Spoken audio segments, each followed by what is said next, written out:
Hello and welcome to this hybrid panel discussions on defending peace worldwide, the EU strategic compass. For several decades, security and defense policy has not been a priority of the EU and its member states. But even before the war in Ukraine, the start of the 21st century has been characterized by the emergence of new types of threats. Cyber, spatial, hybrid, the rise of China, Russia's hardening, and the disengagement of the United States made Europeans realize that they had to do more for and by themselves.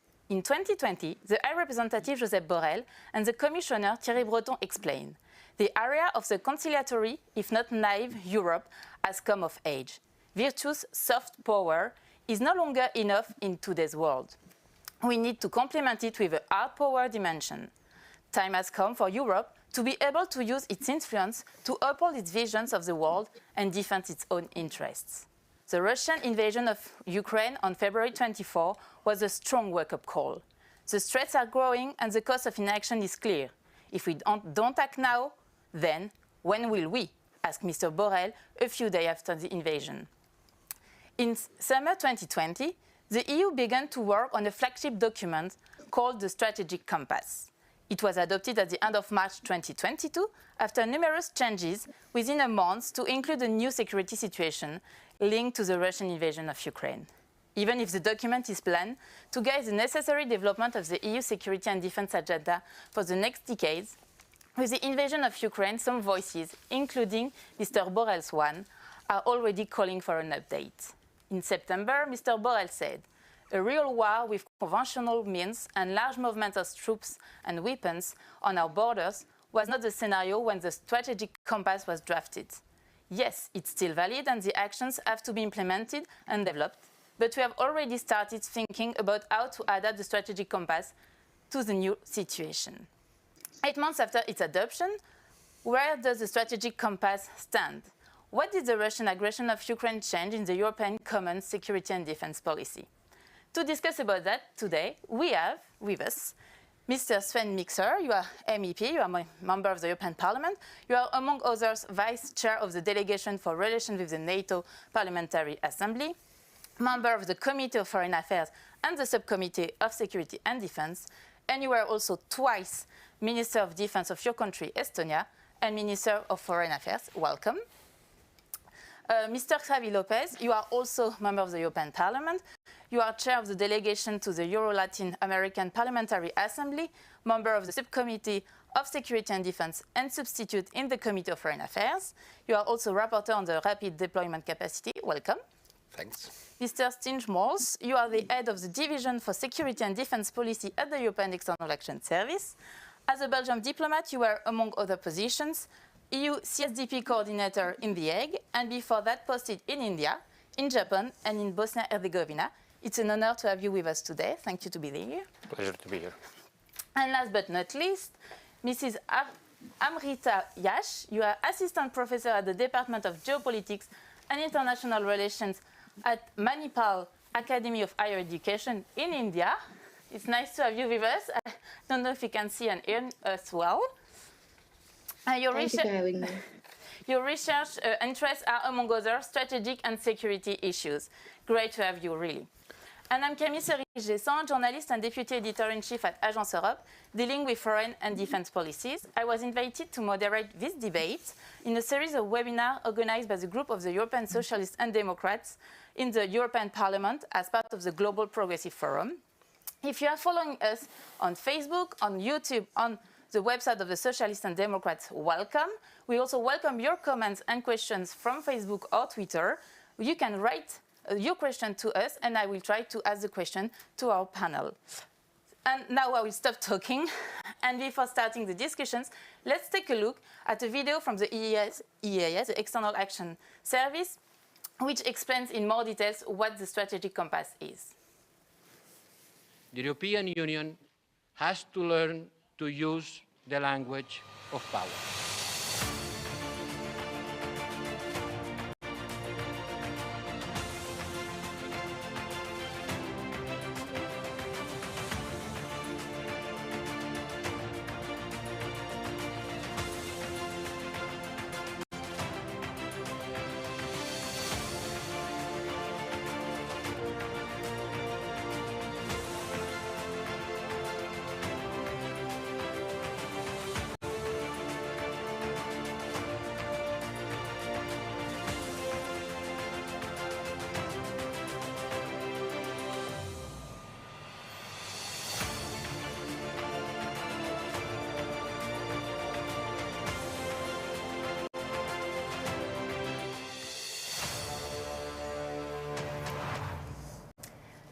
So, Mr. Mixer, I will begin with you. I have a few questions to ask you to begin the debate. So can you explain to our audience why the strategic compass is an important tool for the European security and defense policy? Why was it needed? Well, I think that when you think of the European Union, you think of a very, very big actor on the global scene. But when it comes to security and defense and foreign affairs, then the agenda is very much sort of member states driven, and the competences lie with the member states rather than with the Union in most of those areas. At the same time, we want to basically throw our weight around. As a union, we want to make an impact. Every act of security and defense planning starts with a threat assessment. And we must admit that we have had traditionally, historically, a rather diverse set of threat assessments among the member states. From there you get to defining your level of ambition. From there you arrive at what capabilities you need to address those threats within your defined level of ambition.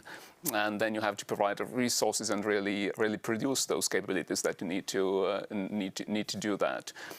So I think it's extremely important to at least attempt to harmonize, to synchronize those diverse threat assessments, and then come up with a commonly agreed way of addressing those threats. And this exercise is absolutely necessary if we really want to, bounce according to our collective weight on the global scene. You were talking about threats, but we can see the world is changing really, really fast, especially right now. So is it useful to have a document with a 10 years long view?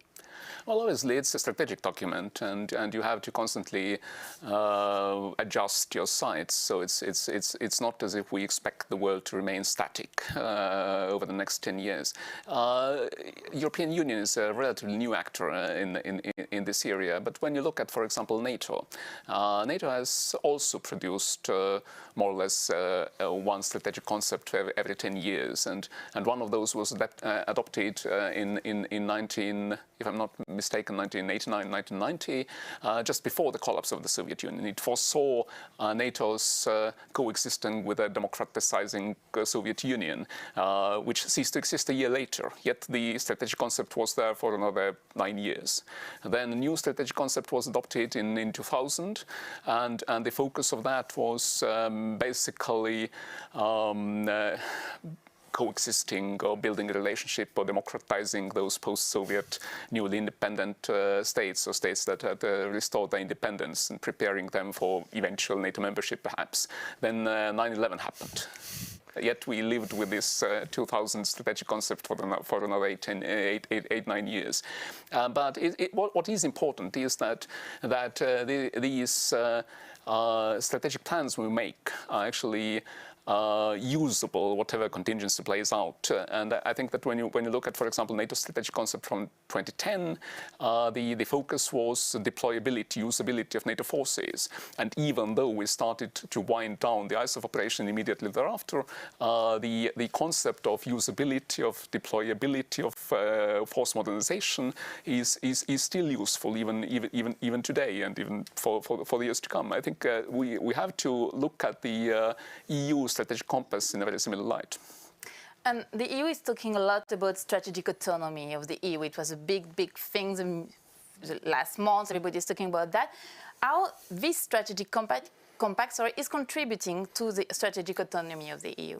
Well, strategic autonomy today is a phrase used in very different policy areas. But when we think of security and defense, then strategic autonomy obviously is not unlimited. I mean, we have to think of strategic autonomy within the clearly defined scope of ambition.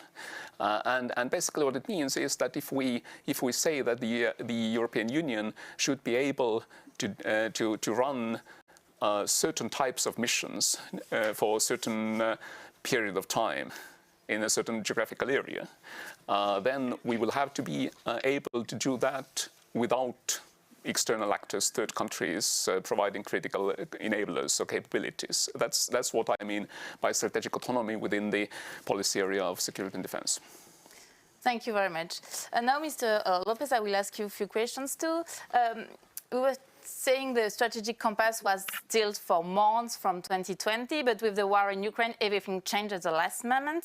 So do you think this document take enough into account the new situation, the new security situation in Europe?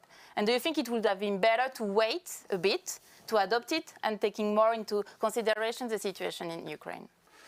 Well, first of all, I think it's important the exercise of the document in itself, not only the final document. We are talking about an exercise that one of the important add values is it's not only a paper of the European Union. We had papers in the past of the EU, of the European institutions about foreign affairs and security, but this is a document of all the member states and the EU and the European institutions. And what we try to do during this exercise, align our strategical goals. And probably the analysis that we have in the document, it's the right one, and the invasion in Ukraine, it's a consequence of the situation and the international scenario that we saw during the exercise. It's not something incredibly new. Obviously, it's a game changer, the war, but it's a consequence of something that we saw. It's enough align of our strategical goals. It's not enough, but it's an important exercise because obviously our strategical goals are product of our history, our geography, our culture, and we are 27 member states with different elements of geography, history, and culture. And this strategical alignment of our goals, it's important, but it's not only that. Also, we have to build capabilities, to try to look for these strategical goals, and this is something that, with the gaps that we have in our capabilities, the document tries to do, and it's part of the not only the exercise, it's the work, the homework that we have to do the next years. So, do you think the member states are doing enough? Are they doing their homeworks in terms of the strategic compass and implementing this strategic compass? Well, I think we are starting now.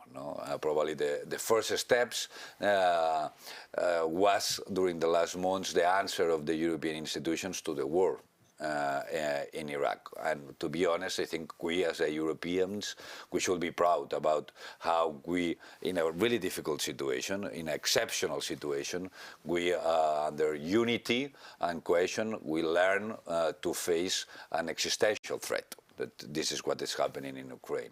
Because you don't need only strategical goals, you also need capabilities, second.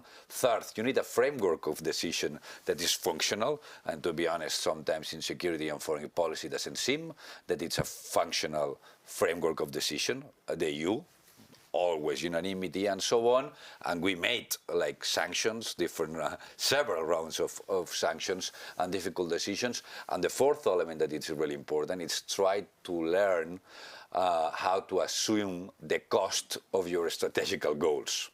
This is something that we as Europeans, we are not really used to, and we are learning about that, and especially we are applying this, assuming the cost of our strategical goals with the war in Ukraine.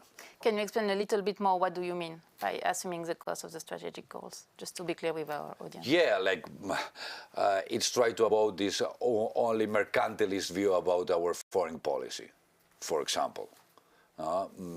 We are an extremely strong trade partner, and obviously trade it's something important for us. We believe in a globalized world with rules and so on that benefit all, and also us. We believe in an open world, but at the same time our foreign policy is not only export cars and import gas. Our foreign policy is something more complex. Okay, so before going back to you, Mr. Mols, we will ask you questions to Mrs. Yash, to not have only men on the panel, and we will finish by also the view of the EEAS and maybe more the member states' view. So, Mrs. Yash, according to the Dutch Minister of Defense, Kaja Ollongren, the return of war in Ukraine has catapulted the EU into its role as a geopolitical actor. The objective of the strategic compass is to make the EU more assertive and decisive security provider. Did you think that strategic compass improved the role of EU as a geopolitical actor and security provider in the world, seeing from India?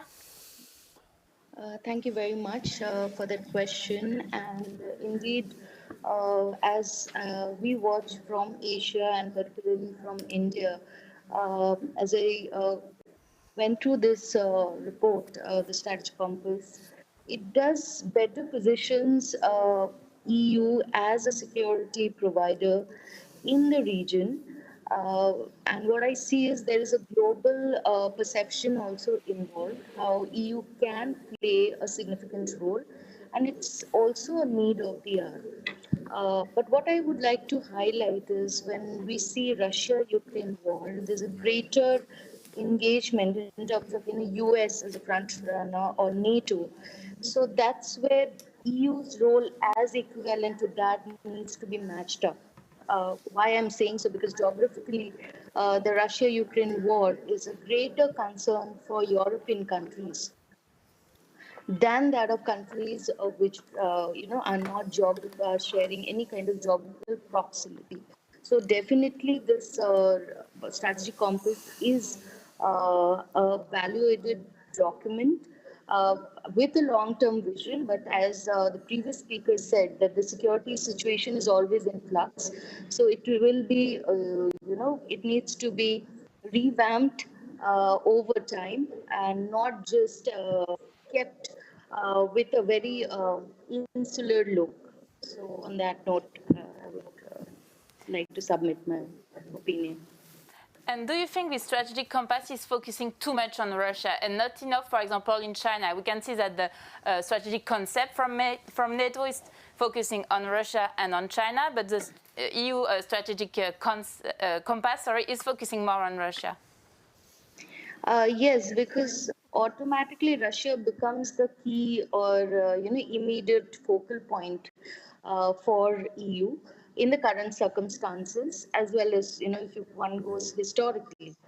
But if we take the world today, we are in a globalized world, much interdependent, and China is the elephant in the room. So, well, for India, definitely China is a perceived threat, but I don't think so. EU is anywhere immune of the China factor, and there's also a need that we cannot deprioritize China in our like strategic calculations. Uh, Given that you like for instance China is also critical to you, and given that China and Russia share a very strong dynamic, as they have said, no limits, so that automatically has implications for Europe at large and of course EU in particular as an entity. And just how to improve the EU role as a main contributor to international peace and security? How to do that? Do we need to EU also to focus more on Asia Pacific region, on Africa, on I don't know America? Definitely, I'll say that the vision should be broadened because EU is a stakeholder, not just and its role is not just limited to or to geographically to Europe. But if you in today's time when the security architecture is now broadened to that of Indo-Pacific, EU is equally needs to diversify its focus beyond Europe, because if we see the Russia-Ukraine war indeed brought the conventional war in Eurocentric zone, but in as we see Asia is one of the key focus areas, or Africa, which is conflict prone. So how can EU play a role?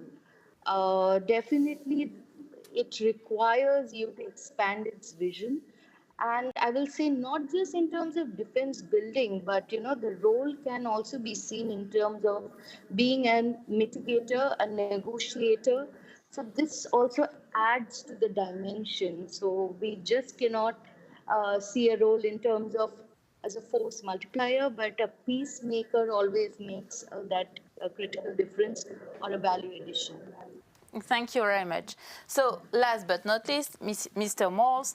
So Mr. Lopez said a bit about that before. We had plenty of documents already on foreign and defense security. We had in 2003 the European security strategy, in 2016 an implementation plan on security and defense. But both documents, to be honest, didn't leave a big memory, at least to me. Why do you think the strategic compass will work and not be a second implementation plan, not really putting into actions? What was the expectation of the High Representative when he began to work on this document? Well, thank you very much. I think I see 4 or 5 reasons why I believe the strategic compass is different compared to previous initiatives and documents that we have produced. The first one, Mr. Mixer already referred to it. The strategic compass is based on a very careful process, almost 2 years in the making, with a very inclusive dialogue with member states, and most importantly, based on the first ever EU-level threat assessment. Without an agreement as to the world you face and the threats you need to address, it becomes impossible to act. We will be updating the stress assessment in the years to come, and we think that this will contribute to a more shared security culture amongst our member states. So that's the first one.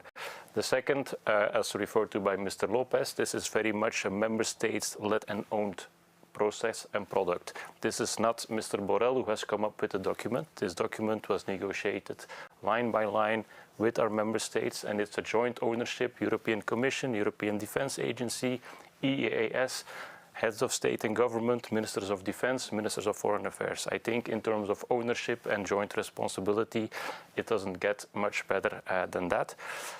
Third reason, the strategic compass is, compared to the previous documents, a lot more actionable and concrete. Every 4 of the chapters ends with an action box, concrete timelines, concrete deliverables. This allows us, and that's the 4th point, to conduct follow-up. We will be presenting a first progress report on the strategic compass in March 2023, and we will go through every action and say precisely where we are. And our High Representative will not shy away of saying where a lack of progress has been observed or where we need to put in an extra effort. So I think the follow-up, and that has been agreed, is also important. And then last but not least, Ukraine. Of course, I think many of the actions in the strategic compass would have to have been implemented in any case for us to become a more credible security actor. But the war in Ukraine, for all its devastating effects around the world, has had at least one positive consequence, and that's our member states are now profoundly convinced that what is needed now is for the EU to take more responsibility for security and defense. So those are, in short, the reasons why I believe the strategic compass is different. Mid-October, during the council, the defense minister from the EU member states discussed the rapid deployment capacity, but in general term, where are we in the implementation of the strategic compass 8 months after the adoptions, and what are the priorities for the implementation? Good question. Well, first and foremost, it's only been 8 months. Let's not forget, in the field of security and defense, and specifically if you talk about capabilities, etc., 8 months is a very short period of time.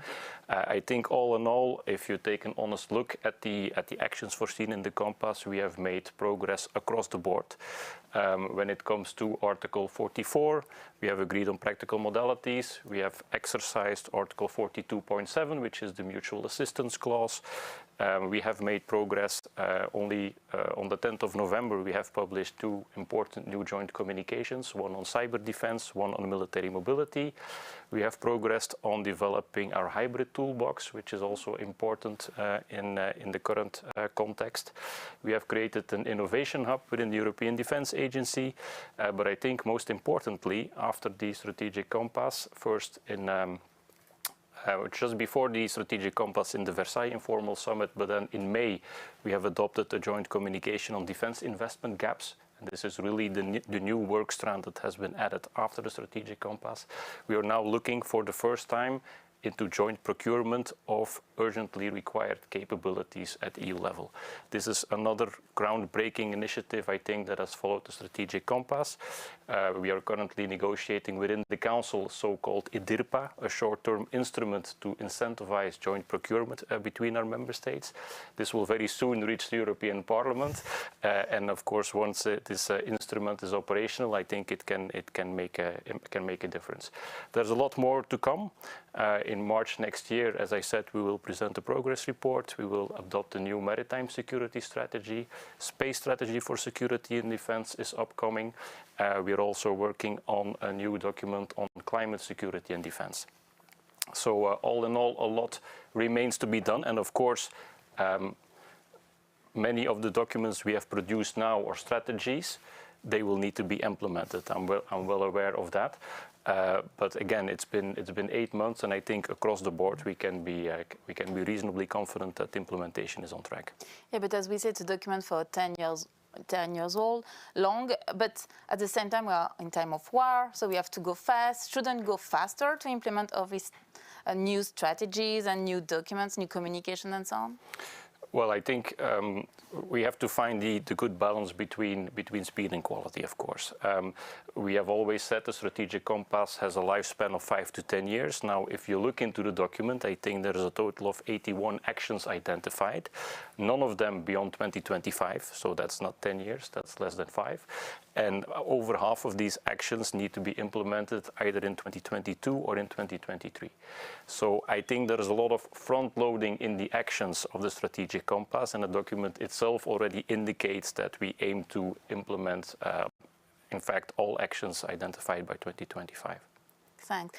You were saying it's an ownership document from the member state, the EAS, the Commission, and so on, but you didn't say about the European Parliament. So I would like to know what is the role from the European Parliament with this strategic compass, maybe Mr. Mixer before. Well, obviously, the European Parliament, as always, wants to be involved as the only directly elected body of the Union. But we must admit there are very good reasons why member states are in the lead when it comes to issues of defense and security.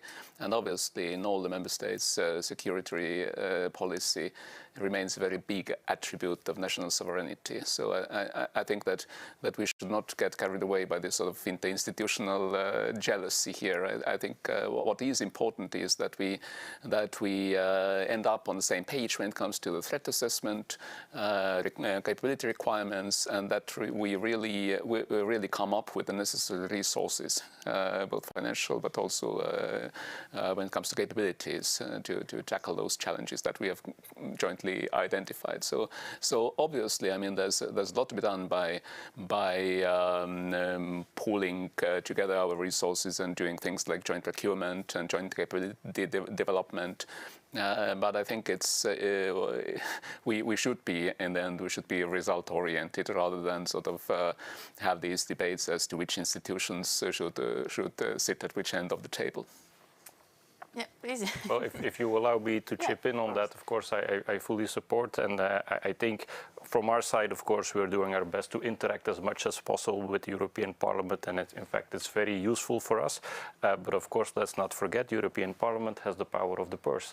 And I think this is where the role of the European Parliament is absolutely crucial, because if you look at the European Defence Fund, if you look at military mobility and the infrastructure that needs to be built, if you look at IDIRPA, European Parliament is a co-legislator, and of course we're counting from the ES side fully on the support of the European Parliament to make sure that member states also reflect the priority for security and defence in the next budgets. Absolutely, and when it comes to the war in Ukraine, I think Europe has done unprecedented things by actually supporting Ukraine by not only by humanitarian and development-related assistance, but also by delivering lethal weapons and by reimbursing some of those deliveries from the European budget, even if it's sort of off-budget fund.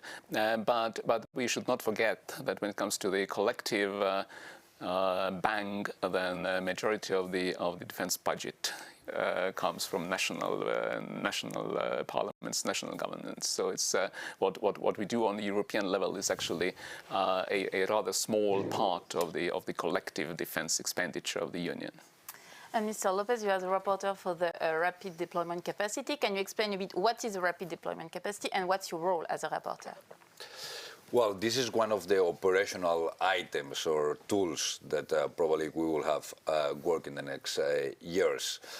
This is a lesson also learned from the Afghanistan escape during the last summer, more than 1 year ago. And this is an idea of the High Representatives that launched that we need a tool, a real tool that learn also what happened during the last decades about the battle groups, that it was historically the instrument never used of the European Union with real army capacities, especially to deploy in emergency situations like the escape of Afghanistan, and deployed, really deployed. And basically we are working on the report of the European Parliament, where we will explain our view about what should be. Some items that we are discussing now. First of all, the size. Obviously, we have like the discussion about 5,000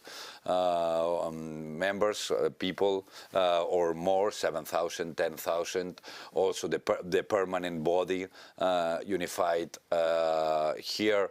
Also, the budget, for example, if we have part of the budget, if it's part of the communitarian budget, the EU or not, and this kind of elements that we will have the discussion here in the European Parliament and be part of the conversation, interinstitutional conversation. Mrs. Yach, is this rapid deployment capacity seen as a European army abroad? Can you just repeat, please? Yeah, I would like to know if the rapid deployment capacity is seen as a European army from abroad, from India, for example, or from Asia. The rapid deployment capacity, more than army, you can say it was more of a responsive, quick responder role, if I can frame it in that way, than being called as an armed wing of the European Union. Okay, great. Just you were saying that we need also the member states to give the capacity to, for example, the rapid deployment capacity. So do you think the member states are doing enough? Do you think they will put into action what they promised to do? Well, I think sometimes it's not a problem of the member states. The problem is like we don't have functional frameworks of decision, because like it's easy like to blame the member states. And the problem sometimes it's a framework of decision that doesn't work enough. And the consequences is like, well, not using it. No, I will not blame the member states, but sometimes I will blame the structure of decision that should be more functional to try to provide real solutions and answers, especially quick answers, fast answers. So for you, the veto right, it's a problem. Could be a problem, especially it depends what kind of tools we are talking about. No. Well, I must first say that I really don't like the term European Army. Because we have to be clear, all our member states operate under the principle of single set of forces. There's nothing sort of permanently set aside, and no units permanently set aside for NATO, for European Union, for UN operations. And I think that using the term European Army sort of confuses that. And this is not going to change, even with the creation of this rapid deployment capability. And this rapid reaction capability, I think, is important if we have both the political will to use it, because sometimes I think we make the mistake of basically blaming our lack. Progressively develop the rapid deployment capacity on that basis. In terms of existing CSDP operations, the RDC is of course not meant to come in and replace what is happening. It is more a tool to have at our disposal if a new crisis erupts at our borders or beyond, where our citizens need to be evacuated, or where we need to come in as an initial force for stabilization, for instance. But the first use of this rapid deployment capacity is still several years away. I do have to underline that. Okay, great. Well, about the missions, I think it was clear, no, that could be a complement and a help for our missions, especially in some scenarios, no, when we are talking about rescues and this kind of things. And for this reason, it's different, but at the same time could have a complement action, no, and complementary action. Just the EU leaders will discuss the strategic compass in December during their summit. What do we expect from this debate? Sorry, do you think we will have some decisions, or it will just be like an exchange of views? Mr. Mixer. Well, I believe that that there's always sort of ongoing process of stock taking and evaluation as to how far down the road we are with regard to implementing what we have agreed to implement. And I believe that obviously all those discussions today will be not overshadowed, but will be dominated by the ongoing war of aggression that Russia has waged against Ukraine. And this is not only important. I mean, sometimes we hear people saying that well, it's only important because it's happening very close to European Union's borders. And this is partly true. I mean, it's the first time we've seen the large-scale, high-intensity war on European soil virtually since the end of the Second World War. But it's actually more important than that. It's also profoundly important on a different level, because we have all benefited for many decades from this rules-based international order that is governed by international law. And obviously, the sovereignty and territorial integrity of states is a sort of very foundational principle of that rules-based international order. And now we see this fundamental principle being challenged by a nuclear weapon state, by a permanent member of the UN Security Council, institution that is tasked with sort of safeguarding and upholding this international order. So I think that it is very clear that if this war ends differently from what we expected to or hope it would end, then the consequences for the whole international global order would be very profound. Mrs. Yash, do you think we will have some new decisions in December, or do we expect from new decisions from the EU concerning defense and security in the world? Definitely, I feel that it's time that it's implemented in some level. As one of the speakers said, that the timeline is 2025. And this report also has a very targeted approach. So I look forward, or rather I have some hopes that it would get implemented in a quick term basis. Can you give us some example, for example? Example, in what sense? I can't tell you, like, if you can elaborate, in what sense are you asking me for an example?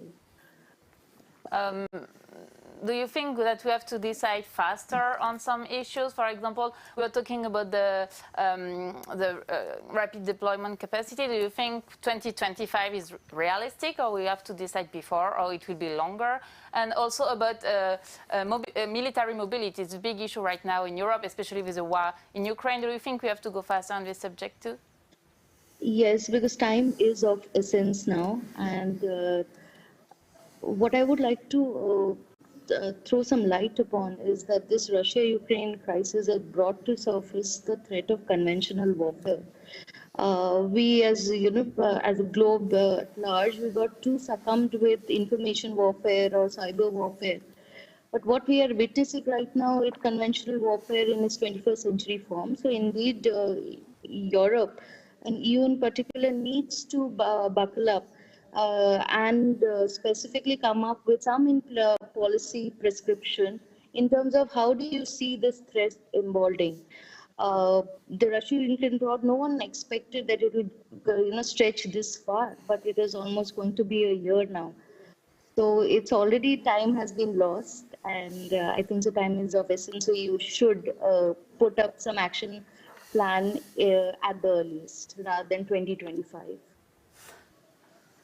So do you think it's realistic to go faster? I don't know which one. I think that we would all like to see things happening faster, but I think it's important what has been said already, that we shouldn't sacrifice quality for quantity. For example, military mobility. Obviously, there are these bureaucratic obstacles and legal obstacles to moving troops across state borders within the European Union. And perhaps we can go faster here. But when it comes to physical infrastructure, I mean railway gauges and bridges and roads, then obviously there are certain sort of natural limitations, also budgetary limitations. And when it comes to budget, I mean, obviously we all recognize that we have underspent and we have taken out the peace dividend for far too long collectively. But at this moment, we need to in addition to what we have already identified as the sort of road to implementation of the strategic compass, we need to keep on giving all sorts of support to Ukraine to help them win the war, to help them survive the winter that is coming. We need to replenish our own depleted stocks. Replace items that we have donated already, while at the same time keeping on donating, because war of attrition, obviously attrition is very, very severe during the fighting. And we have to also take care of our own populations that are affected by the price increases and cost of living crisis. So I think there are certain natural limitations. I mean, we can focus on this particular issue of implementation of the strategic compass and say that this takes priority over everything else, and we have to do it twice as quickly as originally planned. But I don't think it's realistic. So do you think we have to put in priority everything linked to Ukraine, if we can say that, like military mobility, like helping Ukraine and so on, and then letting for later some action? For example, we are talking about maritime security or obviously, space. while the Russian onslaught is ongoing in many parts of the front, this cannot be postponed. I mean, we can't say that we'll come back to that later, because obviously the war has to be won by Ukraine, and we have supported and are going to continue to support Ukraine in their just defense of their territorial integrity, sovereignty. And that takes priority, not because of our choosing, but it takes priority. Well, I think, first of all, it has been said before, but it bears reminding that over the past 8 months, I take the fact that some would want to go quicker and faster, but if you look at what we have done over the past 8 months, quite frankly, we Europeans have a lot to be proud of. And I think it has to be said as well. Of course, the people in Ukraine are suffering. And everything you've just said, of course, is completely valid. But if you look at sanctions, diplomatic isolation of Russia, macroeconomic support to Ukraine, 15 million refugees, solidarity lanes, grain export, the over 3 billion in military assistance provided to the European Peace Facility through Ukraine, the revamp of the civilian crisis management mission in Ukraine, the launch only last week of a military assistance mission to Ukraine with the aim to train 15,000 Ukrainian soldiers by the end of the winter. I think all of that is very, very impressive and very, very fast. I see the same across the board when it comes to the strategic compass. I think for the European Council, what I expect and hope is for our leaders to reconfirm, recommit to the sense of urgency that speaks of the strategic compass. And I think then there's another point where I expect a push in the next few months and years. That is clearly, as Mr. Mixer has already said, the war of aggression of Russia on Ukraine has confronted us with a lack of readiness.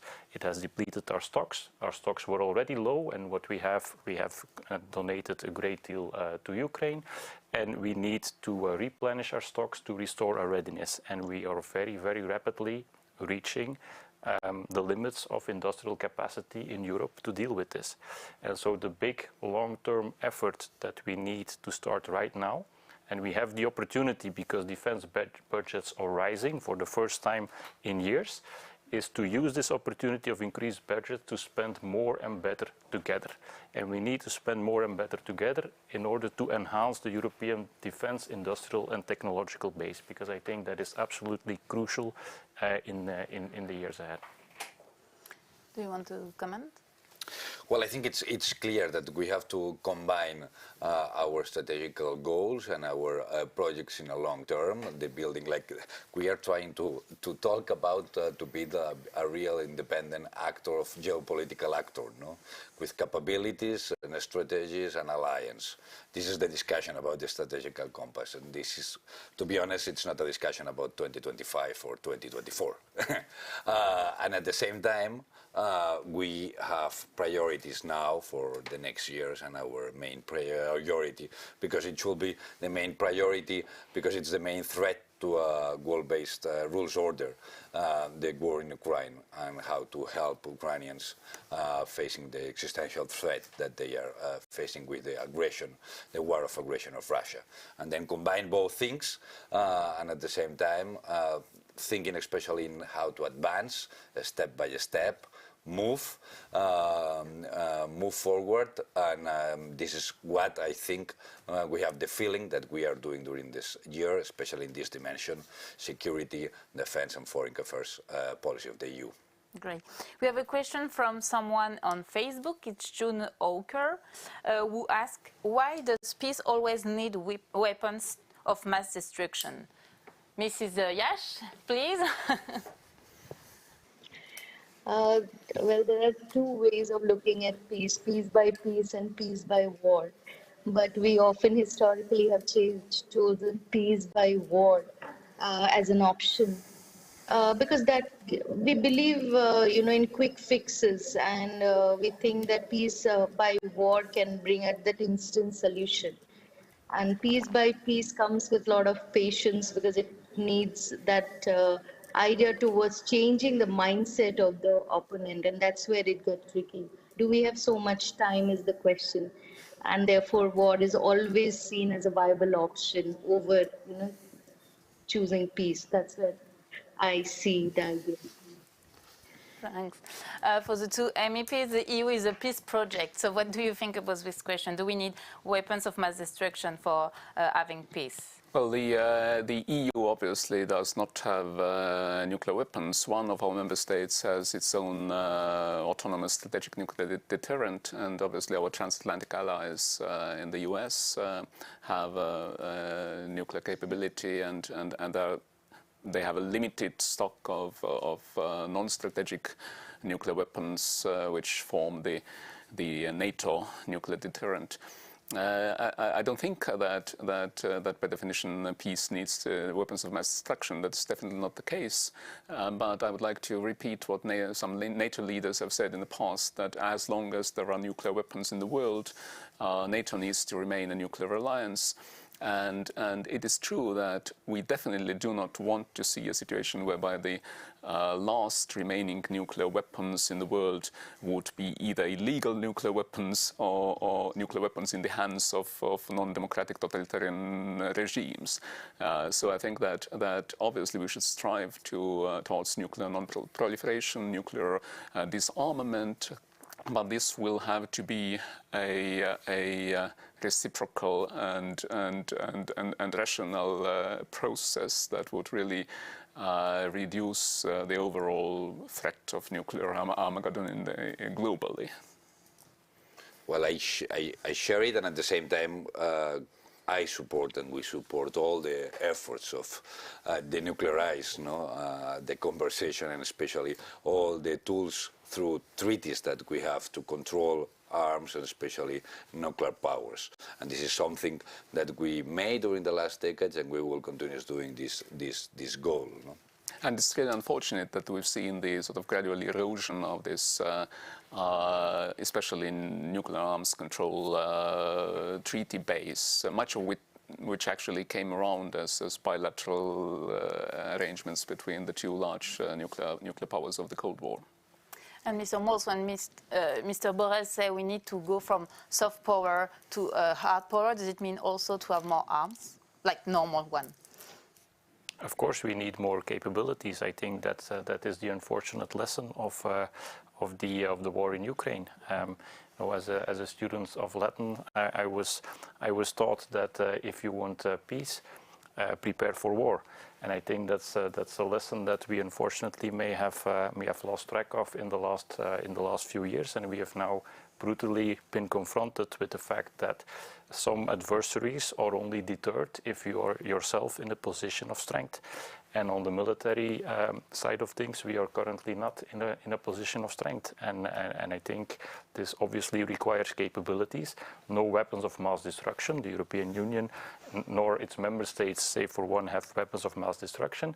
And let us not forget that the responsibility for what is happening currently lies squarely and 100% on the Russian Federation. It's not the European Union or its member states who have somehow can be held responsible for what is happening. Some people say the fact that we are giving arms to Ukraine is also being part of the conflict, and also it's giving more arms to a conflict, so more arms to arms. Do you think it's the right way to think? No, I think not. I was posted to former Yugoslavia before, to Bosnia as well. There was a similar discussion. There was a war ongoing between three ethnic groups. And there was a discussion, should we arm them? But of course, if you decide not to arm any of them, then the fact of the matter is that you strengthen the hand of those who already has the weapons.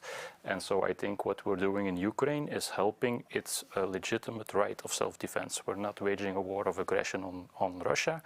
We are not a part of the conflict, but we are allowed under international law to assist Ukraine in its legitimate act of self-defense, and that's all we are doing right now.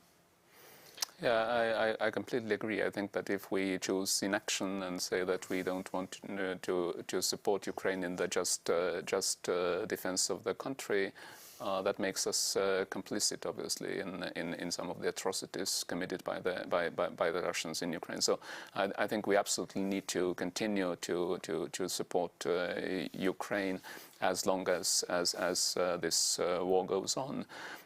To borrow a quote from a crisis from several decades ago, the dying continues, so the giving cannot stop. Well, I share the view of my colleagues. I think we should ask to the Ukrainians if they could defend peace without weapons now. And it's obvious they cannot. No, and now we are defending in Ukraine the right of self-defense, but not only this. No, the will of to have a world ordered by norms where principles like sovereignty and the respect of borders that we learned after centuries of conflicts and wars here in Europe that were the basis of the peace for 70 years of European integration are respected. And this is the discussion here in Ukraine, and we are providing military assistance, a country that will want to defend themselves. No? But it's not only a question of whether we need more weapons. I think that a very important aspect of this strategic autonomy is also industrial technological sovereignty, and we need to maintain the upper hand. We need to be competitive also when it comes to technological development, including in the area of defense. Otherwise, I think that, again, we risk losing out to non-democratic authoritarian countries that are ready to make that investment. Mrs. Yash, how is it seen from India, the fact that the EU and EU members, I mean, not the EU, but EU member states are giving arms to Ukraine? It is not seen as aiding the war because one option, you cannot fight on behalf of Ukraine because that will enlarge the scope of the war, of course. And EU or EU member states cannot take this step. So the only option left with EU is to aid Ukraine in its defense, like, upholding the sovereignty principles. So that's how it's looked at from India, not definitely as arming or aiding the war, of course. Because that's the only option. And as already said, can you make peace without the war at this current times? Thank you very much. We are already out of time. So just quickly, just a few concluding remarks from all of you. So what do you expect from the Strategic Compass review? I'm sorry, just in 1 minute each, if it's possible. We will begin by Mrs. Yash. I expect a greater role by EU, not just as transatlantic actor, but a bigger stakeholder in the Indo-Pacific. Thanks. Mr. Lopez. But I expect that Europe become a strong geopolitical actor in a world in disarray to rebuild a world-based order. Mr. Mixer. I expect the emergence of, well, joint or shared or at least harmonized threat picture and harmonized strategic culture across the Union. Mr. Moles. I expect everything that has been said in addition to an ambitious implementation of the compass and a much stronger union in the field of resilience, the fight against hybrid threats, the fight against cyber attacks, critical infrastructure, and a much stronger European defense industrial and technological base going forward. Thank you very much. So we come to an end of this debate, Defending Peace Worldwide, the EU Strategic Compass. Thanks a million to our guests today. Mrs. Yash from India, thank you for connecting from far away. Mr. Moles, Mixer, and Lopez, thank you for having been with us today. And last but not least, thank you to our technicians who made it possible. Have a great day and see you soon.